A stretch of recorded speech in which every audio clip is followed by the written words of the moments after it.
Hi. November and December are normally the busiest months of the year. Why? Because it's a time for gatherings, for family reunions, for anniversaries, even weddings. But sometimes you have to remember that, all of these events, you need some kind of protection. If you're planning a trip domestically or internationally, here's how travel insurance can protect you.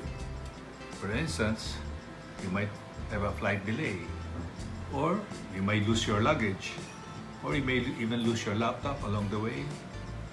And even if you lose your documents like a passport, travel insurance can help assist you, especially during your travel.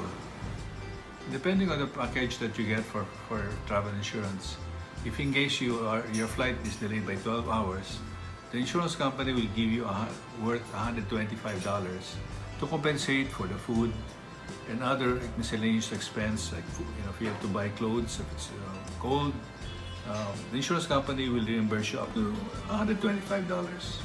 In the event you lose your luggage, the insurance company can compensate you for as much as $1,000 per luggage.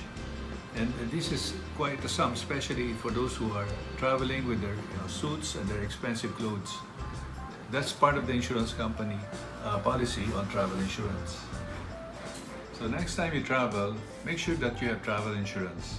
It makes your trip worry-free and pleasant.